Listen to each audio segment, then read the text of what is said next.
In this episode of Mating Matters, we continue to explore the evolutionary underpinnings of sexual coercion. If you haven't listened to our previous episode, Rape, a Love Story, Part 1, I suggest that you do so before listening to this continuation. If you or someone you know has been affected by sexual violence and want help, the National Sexual Assault Hotline number is 800-656-HOPE. That's 800-656-4673.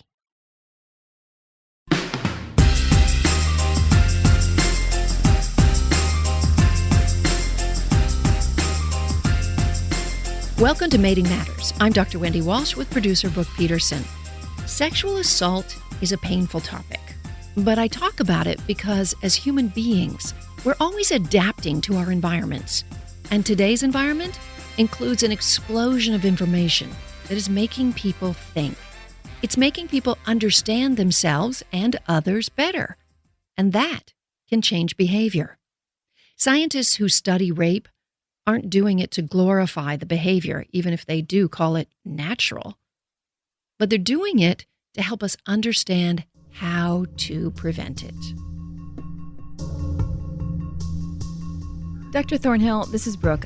Just as a layperson listening to this, did I just hear you and did I just understand you to say that given the perfect kind of situation, it's basically any man could at one point or another be a rapist? Yeah, that's what you heard me say.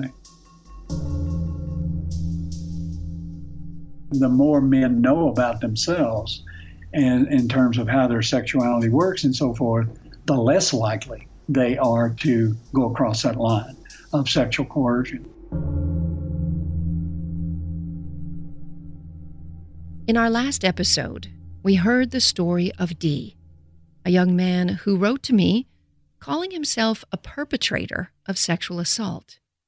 But once we heard his story and learned some of the science from evolutionary biologist Dr. Randy Thornhill that in certain circumstances, any man can become a sexual aggressor, I hope you felt a kind of compassion for D. I also told you that at the same time I was communicating with D, a young woman contacted me because she wanted to tell her story of rape. Although her rapist was not prosecuted by the police, she took him to civil court and fought to retain the legal right to tell her story. She chose Mating Matters as the first place to publicly speak out about her traumatic experience. Here is the brave Jennifer Masler.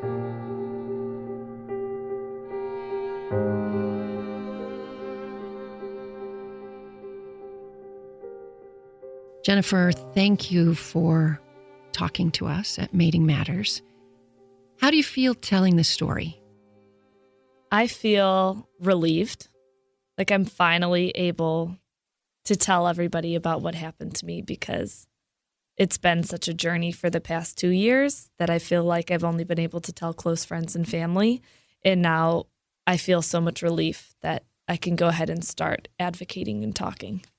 So now that you're about to tell the world, let's start from the beginning and tell the story of the night you were sexually assaulted. So about 2 years ago, in June 2017, I went on a first date that was sort of a group date situation from somebody with somebody that I met at a hockey game. And it was really just casual. Got myself an Uber there. We were sitting at the bar. It was the guy that I was with, his friend, and also a female bartender that I had met at this hockey game as well. So I was sitting near this group of friends that I was just going to meet that whole group. I had only ordered 2 drinks. The man that I was with left for about 10 minutes. He came back. I asked, what were you doing? Where were you? And he's like, oh, sorry, I just went outside to get some drugs. I thought he was kidding. So I kind of laughed it off. I'm like, all right, weirdo. And then that was it. Just had the 2 drinks. I went to the back of the bar. It's kind of like a speakeasy. And I was just looking at people playing on the shuffleboard, and the female bartender came and handed me a third drink. And she said, "Oh, here you go." And I was like, "Oh, okay, thanks." Shortly after that, the guy followed in and he said, "Oh, good, you got the drink." That key part did not hit me until later on, until I realized the importance of him saying that, because I took about 2 to 3 sips of this drink before I started going in and out of consciousness and had to be supported walking out of the bar. So you were in a public place. Public place. Relative strangers. Yes. Did anyone come to your assistance? No one. Not at all. And I arrived around 9 p.m. and I know that I left shortly after midnight due to text receipts, being able to put that stuff together. And how did you leave? He escorted you? So he escorted me out, and I was going in and out of consciousness. I couldn't walk on my own down the street, and that's when he put me on his back and carried me down the street to an apartment that we later found out he was not even living in. How far did he carry your unconscious body to the site where he raped you? I think it was about a half a mile. And no one No one. helped you? No. And there were no video surveillances from the bar, because by the time the police asked them for it, it was gone. Do you have any memory of the rape itself? Yes, I have flashes of memory that go in and out. So I have a memory walking in the apartment, and then my next memory is being completely naked on the bathroom floor, and then vomiting uncontrollably, and me begging, "Please let me just stay here. Please let me just stay here." And then another memory of him taking me into his bed, where I have some other flashes of memory that I'll save people from having to hear. But there are those couple flashes. And what's really crazy is that I didn't remember those flashes until I was home safe in my apartment the next day. So I had no idea what happened when I woke up. So when you woke up, was he still there? Yes. And my clothes were perfectly folded on the floor next to the door. And I'm like, okay, that's kind of weird. But I still didn't really understand. And so I'm thinking, oh, I must have been really drunk last night. Like, what happened? And then I'm starting to think more and more, but I only had 2 drinks. I'm not a big drinker, but I know 2 drinks isn't going to knock you unconscious. Over the course of nearly 3 hours. Right. And so I ordered myself an Uber home. And he was like, no, I'll drive you home, please. And at that point, I was like, oh my God, whatever, just get me home. And I canceled the Uber and he drove me home. Because still at this point, I did not know what had happened to me. So he dropped me off. I go inside my apartment, and all of the memories just hit me like a brick wall. As soon as I walked through the door, it was flash, flash, flash, flash, flash in my memory. All of those little pieces of the going down the street, being put on his back, coming through the door, the bathroom floor, him saying, this is one thing I'll never forget the rest of my life, of him saying, oh, you don't like this, do you? Oh. And so all those flashes just kept happening. And then I immediately ran to the bathroom and was just throwing up uncontrollably. I remember vomiting black. Did you go to the hospital? Yes. It took me a couple hours before I could really gain my senses. And I called one of my cousins that was a nurse. And I was like, X, Y, and Z just happened to me. What do I do? And she was like, you need to get to the emergency room immediately. So a girlfriend came, picked me up. She took me to Marina Del Rey emergency room. They said they could not help me, that they didn't handle sexual assault. and to go to UCLA ER. So I was then taken to UCLA ER where they did blood tests. And I'll never forget that ER doctor for the rest of my life. Why? Because we were talking about everything that just happened and we were trying to figure out what I was drugged with. And he was like a comedian. So he came into the room, and this is what I always reference him as to what he was like. He was like Aziz Ansari, the comedian. And he goes, "So good news, there's no cocaine in your system, but there were benzos," and said it just like that. And I'm like looking at my girlfriend like, is this a joke? Did he really just come in here joking about how there's not cocaine in my system? But he found something else. And you are not a drug user? No. Never. So what happened with the police? Did they call the police? So after the first, it was like 4 hours-ish in the emergency room, they finally transferred me over to the rape treatment center, which was a different part of the hospital. And that's where they did the full examination where your body is literally a crime scene. And at that point, they asked, "So, do you want to report?" And I was, a couple hours into this journey that I had no clue what it was going to end up being. And I'm just like, "No, get me home. I want to be home. Like, I'm done with this. No, I don't want to ever think about this ever again." So I went home. They had reported because they're mandatory reporters. By the time the police got there, I had already left.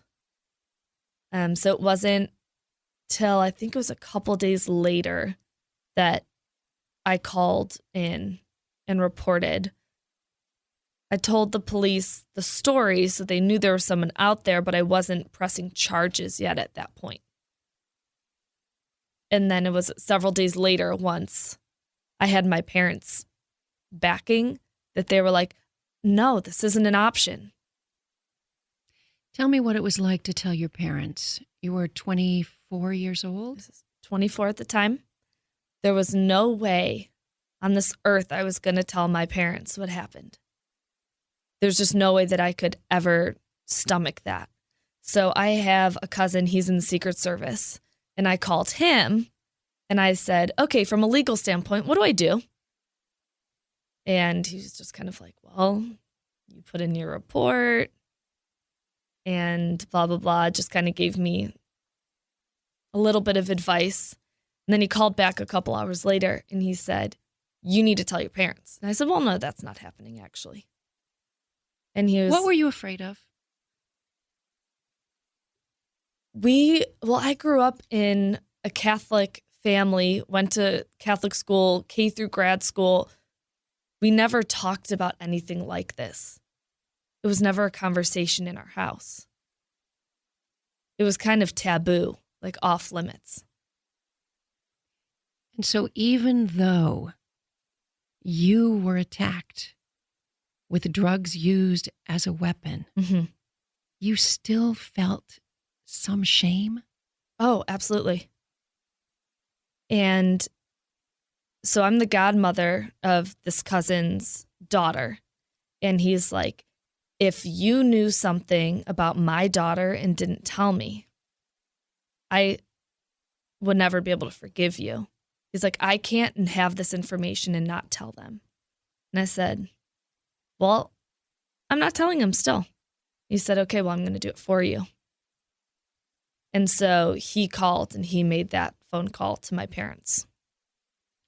It turns out, I happen to know this, that your father became your biggest protector. Yes. What'd that feel like? I didn't have that support right away. The first 24 hours of them knowing was absolutely horrid. I was told, "How could you be so stupid? You're an idiot. This is your fault." I was told, "This is all your fault." And it was my sister. She's 4 years younger than me. She stepped in and was like, "You need to wrap your mind around this. This is no way her fault. And she was kind of the voice of reason. And I think that they were in so much shock and disbelief, and they couldn't get over that their daughter that lives on the other side of the country, this just happened, and they're completely helpless, that once they wrap their mind around it, my dad's like, okay, and now we fight. That must have been so difficult in the early days. Oh, yeah. Because I was constantly asked the same questions over and over again because they just couldn't understand. How many women in America, grown women in their 20s, meet groups of friends at places and join them in a public place for a drink? It's very common. It's the norm. And that's what I purposely did because I always do everything by the books. So I'm like, I'm not meeting this person that I don't really know, just us two. I'm meeting in a group. I even know that the person serving the drinks was on our side. You know, she was part of the group. And it was a female. I never left my drink unattended. Every drink, I watched the first two, and then that third one was delivered to me by the bartender. And you hadn't ordered it? No. Why didn't the police turn this into a criminal case? They kept saying lack of evidence, even though through the treatment center, they got DNA and there were injuries. I had to fight for the police to even look at this case. Did they cooperate with you to try to help you get more evidence from him? Yes and no. Yes, because we did a tapped phone call. And that's where they really tried to get some information. But then other than that, not really much. I had to be the squeaky wheel the whole way through in order for them to even get my kit tested. I called the detective or the officer on my case every single day. This woman probably saw my number come up and wanted to lose her mind. I called constantly. So what's the update? Did you test the kit yet? Did you get the recordings from the bar? Did you get the video surveillance? Every day I called. And then my dad called somebody that knew a district attorney that ended up taking my file and putting it on the DA's desk. Like, these people are so annoying. Can we just handle this? Is what I feel like they were doing. And that's what got my file moved forward quickly. Because you had to know someone that knew someone that knew someone. But still dismissed. Yeah. So you took your assailant to civil court. Yes. And I know you can't talk about this. Correct. But one of the things I know you did fight for is the ability to speak and tell your story. That was the most important thing to me out of all of it. Why? Because at the end of the day, I didn't get the justice that should have been warranted through the criminal trial. And he already took that piece away from me. He's not locked up. He's still out there and can do this to whoever. So if he still has his freedom, why would I allow mine to be taken away again? How old is he? Right now he is 40 years old, which was a lie because he told me that he was 30 years old. And he obviously preys on women in their early 20s. Yes. And we can only imagine that this is his modus operandi on a regular basis. Right. How do you feel knowing he's still out there and other women are at potential risk? I feel like I have done everything in my power so that if he were to do this again, which knowing the track record of people that do these kind of things and more than likely happens again, I put that DNA into the system, which was the most important thing, so that if this happens again, I pray to God that this person also goes to the ER. And if that DNA gets brought up again, then maybe we can get some justice on this because he's a repeat offender. So I know that I've done all that I could. And that, I think, should be the message to all young women. Report, Yes. Get evidence, get it into the system. And immediately. And if you have a girlfriend that they just called you and confided in, don't give them an option. Just take them in, because they're not in a headspace where they can make any decisions. Go to the ER. They'll freeze the DNA. You can decide what you want to do with it later.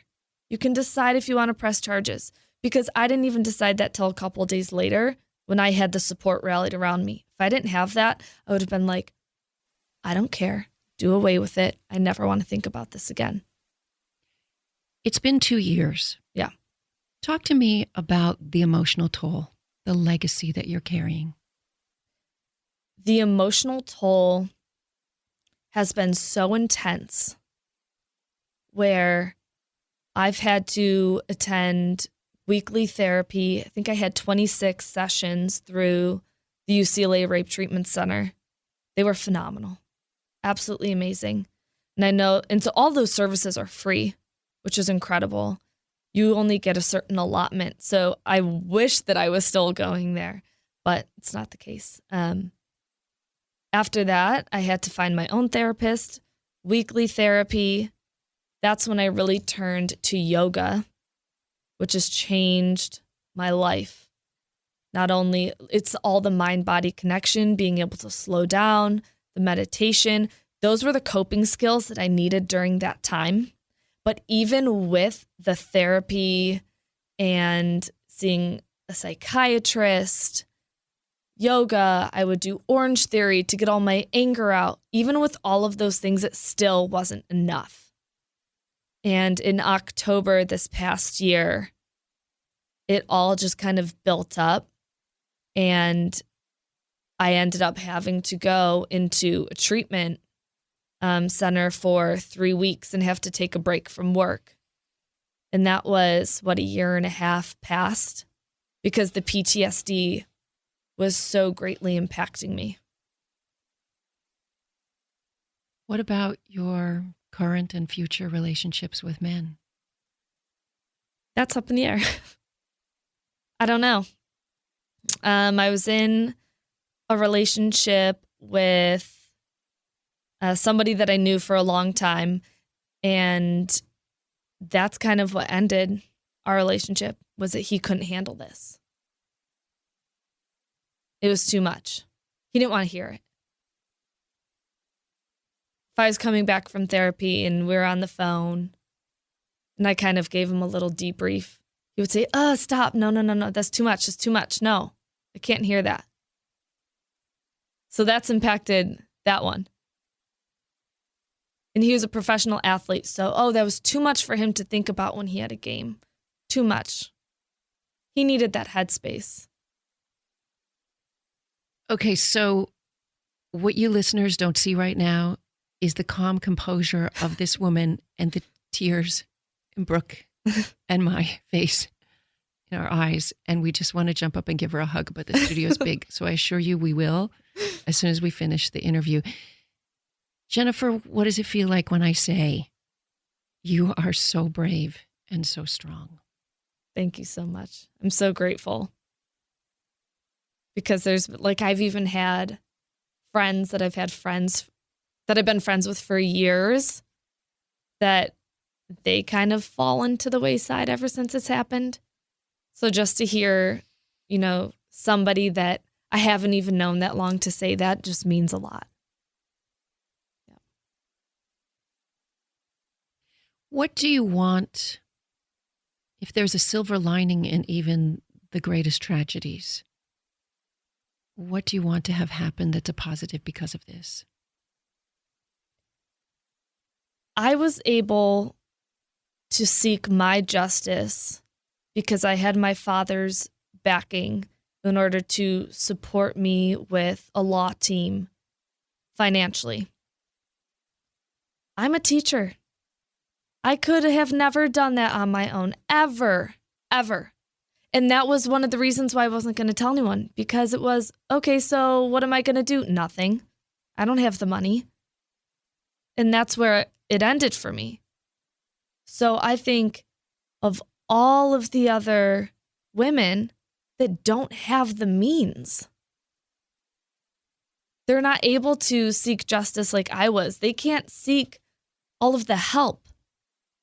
They can't get the yoga membership, which that was on me. My dad's only paid for the law part. So, but I want other girls to be able to have that support, to be able to seek justice. There has to be something where these girls can tap into the resources in order to get the justice that they deserve, because the criminal system fails everyone far too often. There's been some evidence that men underestimate the injury to women, the psychological injury to women of rape. What do you want to say to men to help them understand what it really is? I want them to know the amount of trauma and damage that it causes a person doesn't end after 6 months or a year. It follows them forever, in the amount of work that they have to put in just to get up and go to work in the morning. Just to, every single part of your day is work in order to get to a point where it's not so much work. You have to do all the background work to get there. So it carries with you for so long, for so many years. And also, it's not only the person that you did it to. It's their friends, it's their family, it's their siblings, their parents. Because I know that my parents have both gone through so much trauma just knowing that this has happened to their daughter, as well as my brother and sister. They've also had to go through their own healing process with all of this. So when you are doing this to one woman, you are really affecting a ton of people. Have you seen or spoken to that female bartender? No, nothing. She sent me a text that next day saying, checking in on you, want to see if you're okay. And I was ordered by the police to block the number, block his, block hers, and which is what I did, and then had no further communication. Yeah, because you could have gotten evidence from her, perhaps. I don't know. I don't think I would have. What made her check in with you? That's what I say all the time. And, well, this was before the police said to block the number, but I responded, why are you checking in? Why do you think I wasn't okay? And she didn't respond? I remember they both kind of texted me the same thing, and he said, I guess we're just good people.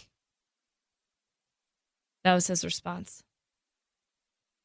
Do you believe that she knew there was drugs in that drink that she was sent to give you? You know, I don't know how that whole thing came to be. I would really like to believe that a woman would never do that to another woman. But through all of this, I've learned that people are not quite what I've thought that they are. And the fact that she checked in on you the next day. She knew something was up. She knew she was part of something, that she played some kind of role. Because if I've only met you once before and then that night, why are you calling me and texting me and seeing if I'm okay? What would you say to her if she were here now? I'm not sure if I would have any words. I really don't. I don't think I would say anything. I'd have to really think about that. That question just kind of left me speechless. Because I don't really ever even think about her. I think about him. And he may have been using her. Right. And she may have only had an intuition that something was off. Right. And that's why she texted you. Right. We don't know. I'll never know.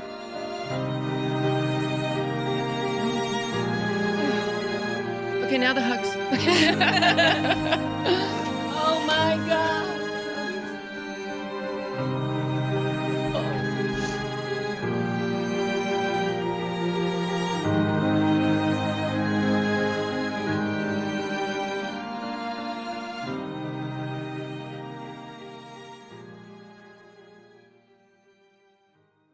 As I mentioned before, in the previous episode of Mating Matters, I interviewed Dee, a young man who described a story of sexually inappropriate behavior where he was a perpetrator.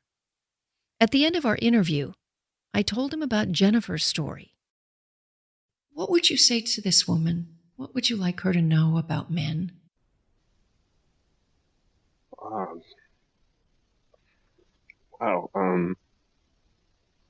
That's, first of all, it's absolutely horrible that happened to her, and I mean, sorry just always seems like not enough. But yeah, that's the sentiment. I wouldn't know what to say to her about men. You know, honestly, I don't have a lot of good things to say. It does kind of seem like, you know, there's just so many men who, even if they're not completely awful or wicked, like I said, that they're still not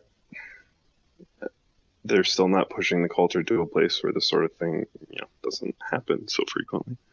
Sorry, that story you told just got to me a little bit.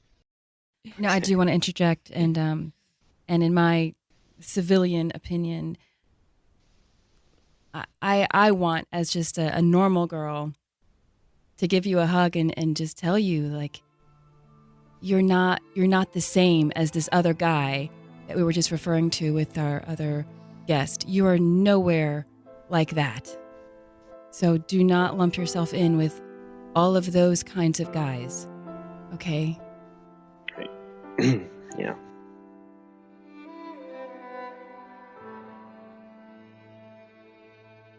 All this discussion of rape would be in vain if we didn't learn something about prevention.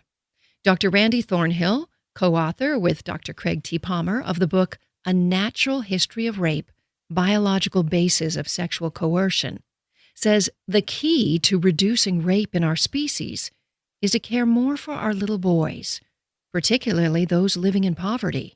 Most of our criminals, rapists, bank robbers, all that stuff come out of a low socioeconomic level, and that's because such men are very desperate and don't care what they do. That's a big factor. The other important piece in male development is the presence of a strong, loving father. And father absence tends to lead to boys that are more exploitative and more interested in getting things now, so not able to delay rewards, more impulsive, and so forth. According to Thornhill, it's a perfect storm when you combine low SES, that's socioeconomic status, with the lack of a father. You take a bunch of boys, you raise them with economic resources and father presence, father support, and you don't get rapists there. How men are raised affects their attitudes about women, how empathic they are, and so forth. However, there, of course, have been specific cases. I'm thinking of the Stanford student who raped a girl and who defy these odds. They come from, quote unquote, good families. They've reached higher education. They get into a community of men in college, in frat houses, with a lot of hyper masculinity, and they become like the low SES guy. That's right. That can happen. And that's really messing with the benefit cost thing. So it becomes socially acceptable to behave that way toward females. And regardless of their upbringing and father presence or whatever, they're going to be behaving like the low SES guys, like you say. Yeah. So if the social scene is to behave a particular way, so said differently, it's socially adaptive to behave a particular way, as it is in some of these frat house situations that you're referring to, then that affects the benefit cost issue. You can't behave differently because you get rejected socially. Sexual coercion is such a prickly topic. I want to remind everyone that just because rape may be natural doesn't mean that it's biological determinism. And just because the behavior exists doesn't mean that it's acceptable. Young men are sometimes confused about their own animal instincts. And no doubt about it, the physical and psychological injuries to women are enormous. What we do know is that rape impairs a woman's reproductive interests. It removes her choice of mate and reduces the quality of offspring because rapists aren't likely to hang around and help raise those kids. But if Mother Nature designed men to have this terrible reproductive option, she didn't forget about women. Women didn't evolve to be frozen prey. In fact, women evolved to have some natural defenses against rape. It's their evolutionary armor. First of all, women, when threatened by sexual assault, actually have increased physical strength. Researchers Sandra Petralia and Gordon Gallup of State University of New York in Albany divided a female study group into two camps and tested their grip strength. Then they read one of two stories to them. One story was about a warm, sunny day and a female surrounded by happy people. But the other story? It was about a female walking to her car on a dark night in an isolated parking lot, being stalked by a man. After hearing one of the stories, all the women's grip strength was tested again. You won't be surprised to learn that the women who had been told the stalker story showed increased hand grip strength. But get this, only if they were ovulating. Fertile women become super women to protect those eggs. In another study, this one by Christine Garver Apgar, then at the University of New Mexico, women were shown videotapes of men and asked to rate them on things like kindness, faithfulness, and tendency towards sexual aggression. And again, the more fertile a woman was in her menstrual cycle, the more likely she was to rate more men as looking dangerous. It's a cognitive bias designed to protect those eggs. And at least two other studies have shown that ovulating women are less likely to walk alone at night, answer the door to a stranger, or pull their car over in a remote area. These are all Mother Nature's anti-rape behaviors designed to protect those eggs. But when rape does occur, the damage is greatest for young women in their most fertile years. Other work by Dr. Randy Thornhill found that rape victims in their fertility window suffer greater psychological injury than those who are raped before or after their reproductive years. But he says that his work on rape is designed to be helpful, especially to men. The more men know about the way their sexuality is designed, that they can get into situations where the benefits are high. So you're with a young, attractive, fertile female. She may be in estrus. She's ovulating and so forth. And you're in an isolated situation. That situation is one that could lead to rape, just about by any guy. That's what I emphasize to my students, the importance of knowledge of the evolutionary biology of rape for reducing rape. And important for the females, too, to know what kinds of situations could put a male brain in a situation where it would be motivated to rape.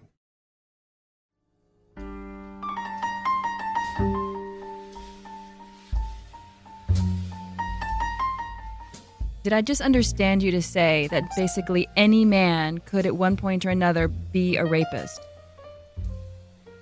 Yeah, that's what you heard me say.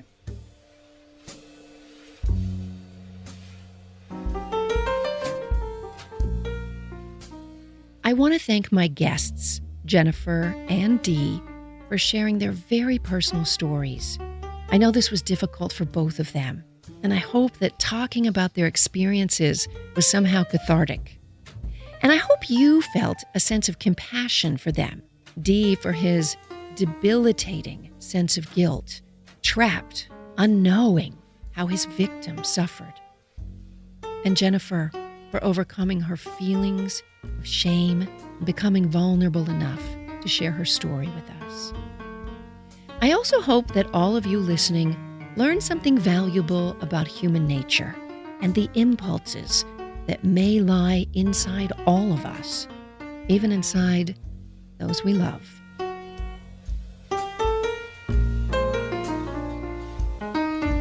Thanks for listening to Mating Matters. I'm Dr. Wendy Walsh with producer Brooke Peterson. Coming up on our next episode, Why Women Have Sex, a sex-positive look at female motivation. If you or a loved one has experienced sexual assault and would like to talk to someone, call the National Sexual Assault Hotline. Their number is 800-656-HOPE. That's 800-656-4673. Or you can go online for live chat 24/7 at online.rain.org. That's online.rainn.org.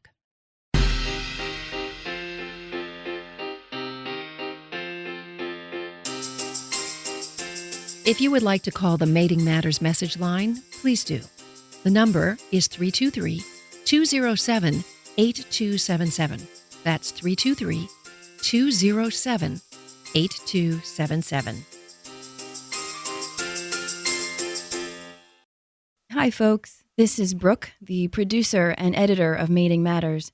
And once again, I just want to let you know that I did edit Jennifer's interview the tiniest little bit, basically just for privacy at her request. And of course, we were happy to oblige. Also, Dee's voice was altered once again per his original request.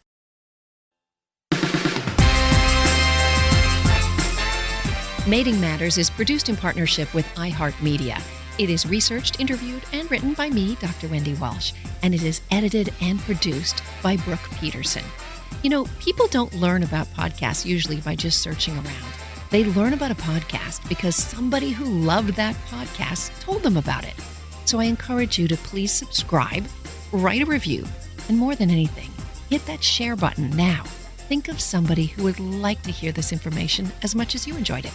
Follow us on Twitter, Facebook, YouTube, and Instagram at Dr. Wendy Walsh. Thanks for listening. I'm Dr. Wendy Walsh.